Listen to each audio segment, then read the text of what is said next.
Yo, it's Guido coming at you with the Tactics Talk. Welcome back. Thanks for tuning in, guys. Appreciate it, and I hope you have a fantastic day. Today we're going to talk about switching roles a little bit, looking at your class, and maybe being forced to do something else based on the situation. We've got heavy tanks, medium tanks, TDs, light tanks, and artillery. And every one of those, with the slight exception maybe in most cases of artillery, they can swing into the other role if they have to. Now, I'm not saying your light tank's going to go to the hold down heavy brawl and bounce things off its turret. But what I'm saying is your light tank may be forced in some cases to take on a heavy tank in that area. Oftentimes mid to late game. But in the case like this, you might look at a setup and a spawn in and go, holy cow, there are no light tanks. And we are here on Siegfried line. So this is just one example of many. I think maybe mediums can swing to the heavy role better than say a light tank could do. But you get where I'm coming from here. We're talking about you're forced into the situation based on the setup or the situation in the match itself. All right. Saladin, I'm really, these are growing on me, to be honest. They're still a little bit wonky and not really easy to play.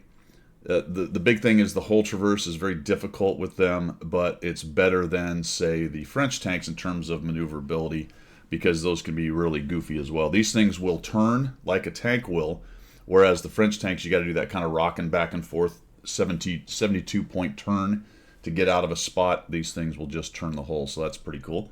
They're not nearly as fast or as nimble, although in a straight line they're pretty good. We look here on Siegfried line, Dorf, Himmels. We've got an encounter battle, and as I mentioned earlier, there's no scouts. So immediately I'm looking at this going, all right, well, I can kind of do that. In fact, I'm set up for it. I've got a CVS, I've got optics, and I've got that combo turbo, whatever is going on with that thing, experimental equipment. So I'm thinking I'm going to play out in the field out here, guys. I think I'm going to kind of flex into the light tank role, and obviously be careful about it. I think I'm not 1/2 speed. I am. There we go. So we'll back out of that thing, and we'll head on down here. Now, you can take the EF row where the road is pretty easily with a lot of tanks that have any kind of speed at all. The problem with it is if somebody else tucks up underneath there and you're permalit, you can eat a bunch of artillery shots or even be shot by their guys that are over here on the edge of this hill, so say 5 or 6 column right there. So it's a bit of a gut check whether you're going to go there, but I figure I'm just going to do that. I'm just going to give it a shot. I have some snipers back there. They don't have a light tank, so I'm wondering if I can maybe outspot a little bit. There we go. The guard gets lit, and he doesn't like it, so he bails out, and he heads for the bunker right there. So we'll come in, and so if you're going to do what I'm doing here, this back edge is the best place to be. You don't want to get too far into the flat because the guys up there on the ridge can hit you right there. And pinning down the guard was huge for me. So I'm going to start thinking about a way to get that guy let loose. See, that's what I'm talking about, guys, the artillery. And he saw me moving that way. Thank goodness I stopped right there. Probably about the time I went dark, I stopped and he didn't see me stop. So we're going to peek here and get that guy lit again. And I figure he's going to light me, so I just back out of it. Yep. Either him or somebody maybe further back, whatever. I wasn't completely in that bush. These are relatively large vehicles, so you do have to be careful with that. And I'm gathering up some assist. Another kind of lucky move, the old rocking back and forth. The T-44 isn't able to get me, and down goes the guard, and that was huge. Interesting thing in this game, as I'm watching the replay, I recall having to mess with that guard for a very long time, and it didn't take very long at all. So the time dilation thing is real, my friends. Now the TL1 LPC is coming in. I find another heavy out there. Terrible place for him, but thank you for doing that, Mr. Super Mutant guy. This dude's rolling up. I've got an RHM back there. I've got a Vipera back there. So we're pretty good, but like most pushes into the field on this map, you got to get something going. Otherwise, you're just sitting in the field and you're relying on your city to win. And if the city wins, that's great. Then you can mop up field, but you sort of sat there. It's better if you can clean up the field and come around behind them and help your city guys.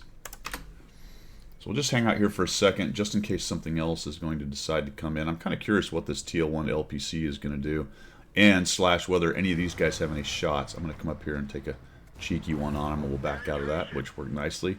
And holy cow, I got a bounce And now the bummer here is, again, the whole maneuverability on this thing is so slow. What I want to do is go that way, well, actually that way, because I want some side, and if I can get behind that bunker up here, put this thing between me and him, he won't be shooting anymore. The problem with that is, as I noted earlier, once I get in the flat, potentially get shot by guys up here. I don't have a lot of good options here, fellas.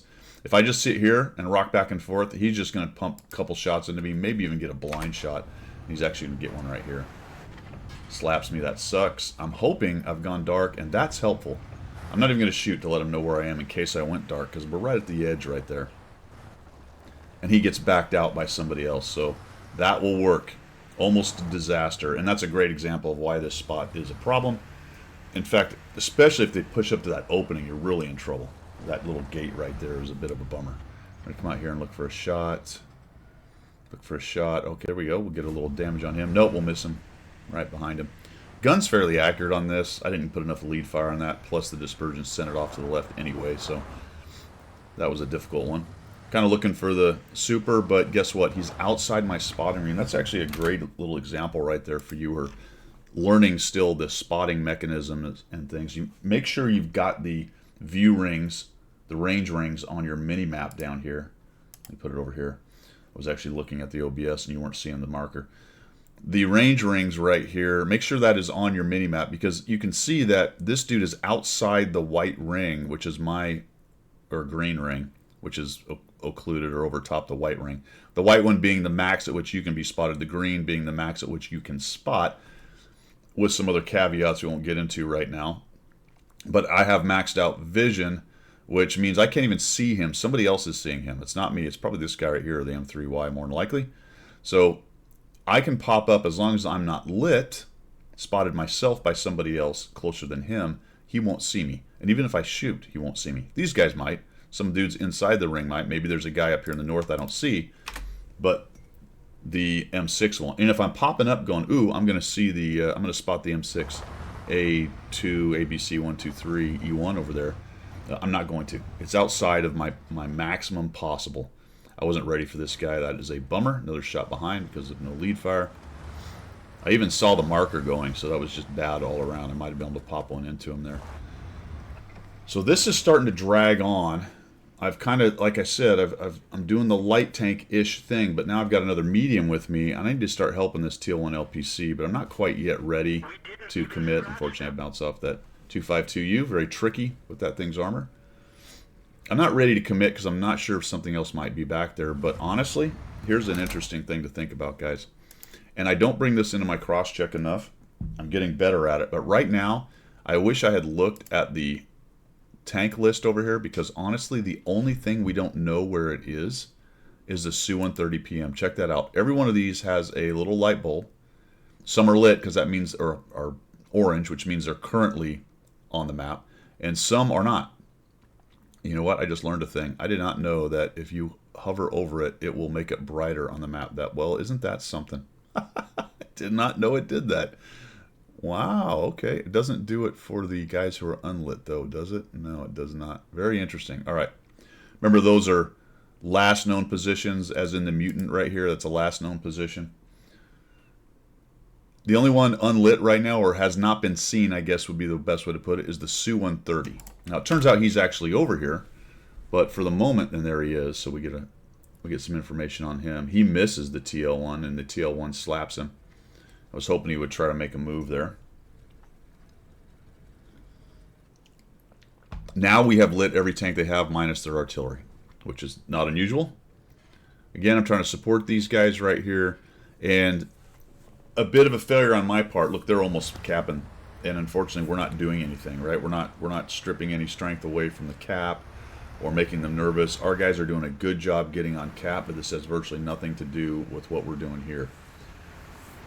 And that is the danger of, in general, doing something that's not within your class or going somewhere that might be a little bit different like this. Get hit by the Su-130. Actually, he missed. Did he bounce? I guess he did. He just plain old missed. Isn't that something? Guy's bumming. It's you take that firepower away from the main battle in the middle, and we're having a bit of trouble. The good news is, unfortunately, good and bad news, the M6Y kind of sacrificed himself got them reset, and got everything kind of sorted out by the cap. And now we're starting to put some pressure from the northwest, which is kind of what we needed to be doing the whole time, and mostly because I was being a little bit weak in terms of trying to get in there and get some shots. So we had 800 damage, 2,114 assist, and we've got a Su-130. The problem with getting crazy and pushing in right now is the Su-130 and this guy. So I was kind of curious what the WZ had done. All right, let's just pause this for a second. The reason I didn't immediately shoot is he was pretty far inside my spotting ring down here. Okay, so a little bit more spotting academics for you guys. It's hard to tell what his view range is to your camo. Remember, when you shoot, your camo goes down. But oftentimes, if it's right near the edge and you've got a relatively stealthy tank like this, you're okay. But depending on his spotting capability, and again, your camo, I am inside the maximum spotting range, which means it's possible he can see me, depending on how much range of spotting range he has or burn through, that kind of thing. Bushes that are in front of me, yada yada, although this is just clear. So what I wanted to do is back out of this thing a bit, get a little bit closer to the edge of the circle, and then put a shot on him, and then courtesy back out.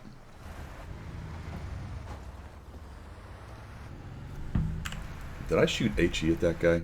That was a weird damage total. Nope, that was APCR. Interesting. I don't know what my what is my average damage on that. Stop. Stop, tank. 250. I did not realize that. I thought this gun was better than that, but there you go. Slightly under roll by 10, but not bad, in the ballpark. So we backed that guy off. I don't know where the Su-130 is. There goes the LPC. He hasn't spotted the Su-130, so I'm kind of thinking he's not on the edge of the map. He might be. Let's kind of creep forward, keep looking and maybe get spotted. If you look at where the Su-130 was last seen over there, if he was in this flat, he'd easily see me. And what I'm worried about is him being on this ridge right here.